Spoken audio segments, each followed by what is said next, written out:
Hi guys, आज recently Delhi police ने 6 individual को यूएपीए के अंडर चार्ज किया हुआ है। The reason is that, reason ये है कि उन्होंने पार्लियामेंट से 6 महीने पहले पार्लियामेंट की सिक्योरिटी को ब्रीच करके वहाँ पर कैनिस्टर एक्सप्लोड किया था। इस वजह से उन्हें रिसेंटली यूएपीए में बुक करा गया है, चार्ज किया गया है। इस वजह से यूएपीए जो है न्यूज़ में हो जाता है, इम्पोर्टेंट हो जाता है as per examination point of view से। इस वीडियो में हम लोग यूएपीए के जानेंगे कि व्हेन यूएपीए कब क्रिएट किया गया था, बनाया गया था, इसके पीछे रीज़न क्या था, उसके इम्पोर्टेंट फीचर्स क्या हैं, इसके बारे में हम लोग जानेंगे। साथ में जो रिसेंट अमेंडमेंट हुए हैं 2019 में, उसके बारे में भी हम लोग जानेंगे और इसको क्रिटिसाइज क्यों किया जाता है, इस बारे में हम लोग जानने की कोशिश करेंगे। अब हम यूएपीए के बारे में जानेंगे।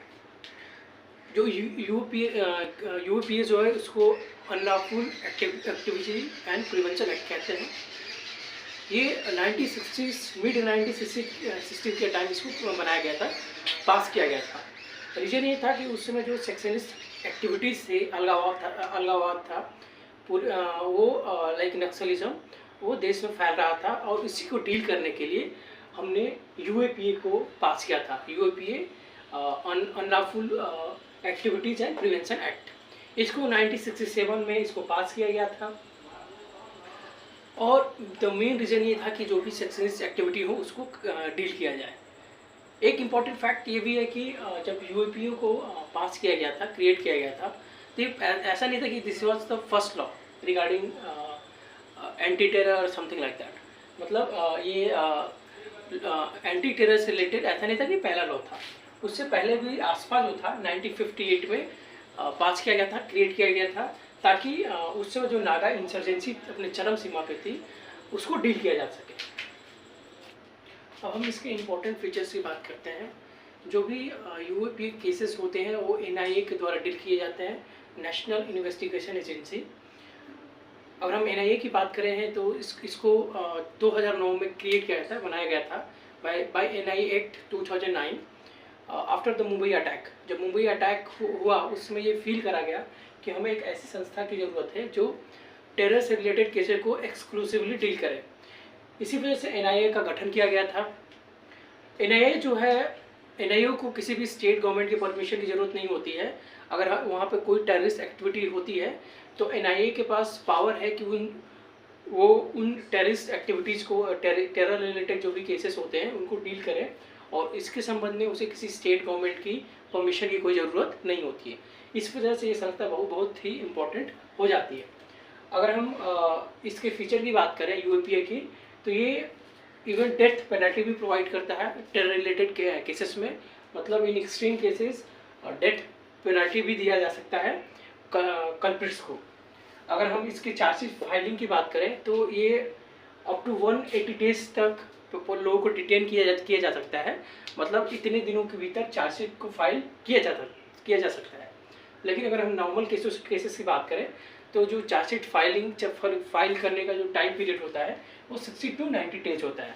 मतलब मैक्सिमम 90 दिनों के अंदर वो चार्जशीट को फाइल करना होता है। लेकिन अगर इसमें यूएपीए में बात करें तो इसमें 180 दिन होता है, और इसको भी बढ़ाया जा सकता है अगर ज़रूरत हो। तो इस जो 180 डेज है इसको भी एक्सटेंड किया जा सकता है या बढ़ाया जा सकता है। तो ये सब कुछ इम्पोर्टेंट फैक्ट्स, इम्पोर्टेंट फीचर्स थे जो यूएपीए के बारे में थे। अब हम रिसेंट जो भी अमेंडमेंट है उनके बारे में पढ़ेंगे। 2019 जो रिसेंट अमेंडमेंट हुए हैं उनके बारे में पढ़ेंगे। सबसे पहला ये है कि जब 2019 का अमेंडमेंट नहीं होता तो उस समय केवल एन ऑर्गेनाइजेशन जो था या संस्था था उसको ही एज ए टेररिस्ट एक्टिविटीज़ के लिए अनलॉफुल डिक्लेयर किया जा सकता था। लेकिन अब जो रिसेंट अमेंडमेंट हुए हैं उसमें इंडिविजुअल जो है, एक व्यक्ति भी टेररिस्ट घोषित किया जा सकता है। तो ये काफ़ी चेंज है। पहले क्या होता था कि ओनली ऑर्गेनाइजेशन को टेररिस्ट एंटिटी घोषित किया जाता था। लेकिन अब को जो इंडिविजुअल भी है उनको टेररिस्ट घोषित किया जा सकता है। इवन पहले जो था केवल डीएसपी डीवाईएसपी जो होता है, डीवाईएसपी रैंक का जो ऑफिसर होता था वो इन टेरर रिलेटेड केसेस जो होते थे उनको डील करता था या इन्वेस्टिगेट करता था। लेकिन जो रिसेंट चेंज हुआ है, अमेंडमेंट हुआ है, उसके द्वारा इवन द इंस्पेक्टर रैंक के जो ऑफिसर्स होते हैं वो भी इन केसेस को डील कर सकते हैं, इन्वेस्टिगेट कर सकते हैं। पहले जो था, जहाँ पे प्रॉपर्टी हुआ करती थी जिस स्टेट में, वहाँ के जो डायरेक्टर जनरल होते थे उनसे परमिशन लेना पड़ता था टू अटैच द प्रॉपर्टी। जो एक्यूज होते थे उनकी प्रॉपर्टी को अटैच करने के लिए वहाँ के जो डायरेक्टर जनरल होते थे उनसे परमिशन की ज़रूरत होती थी।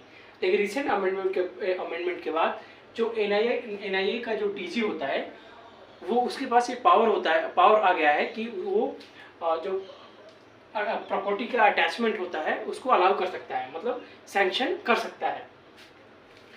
इसके रिलेटेड कुछ कंट्रोवर्सीज भी हैं। अगर हम इंडिविजुअल को टेररिस्ट घोषित करने की बात करते हैं तो हमें पता है लॉ में it is the law that जब तक कोई कोर्ट के द्वारा गिल्टी प्रूव नहीं होता तब तक वो इनोसेंट रहता है। लेकिन इस संबंध में यहाँ पे पहले ही व्यक्ति को गिल्टी घोषित किया जाता है कि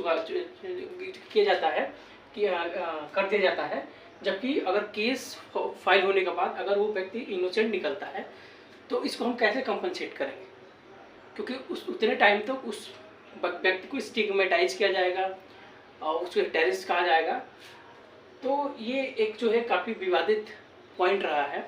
अगर यूएपीए की बात करें, यूएपीए जो है वो बहुत ही क्रिटिसिज्म में रहा है। ऐसा नहीं है कि इसका जो फंक्शनिंग है स्मूथली रहा है, ये काफ़ी क्रिटिसिज्म में रहा है। और इस पर ये भी आरोप लगते हैं कि जो भी ह्यूमन राइट एक्टिविस्ट होते हैं, सिविल सोसाइटी के मेंबर्स होते हैं, उन पे ये जानबूझ के लगाया जाता है। और इसके कुछ ऐसे रिसेंट इंसिडेंट हुए भी हैं। अगर हम न्यूज़ क्लिक का मामला देखते हैं, मैटर देखते हैं, तो उसमें सुप्रीम कोर्ट ने क्लियरली कहा है कि जो न्यूज़ क्लिक जो है एक न्यूज़ क्लिक के जो फाउंडर और एडिटर हैं उनके खिलाफ जो ये मामला चल रहा है वो इलीगल है। तो ऐसे बहुत सारे मामले आए हैं जिसमें व्यक्तियों को या संस्थाओं को यूएपीए के तहत बुक किया गया, चार्ज किया गया, लेकिन लेटर उनके खिलाफ कोई एविडेंस प्राप्त नहीं हुआ। तो इन सब चीज़ों की वजह से यूएपीए जो लॉ है काफ़ी क्रिटिसाइज किया जाता है। धन्यवाद।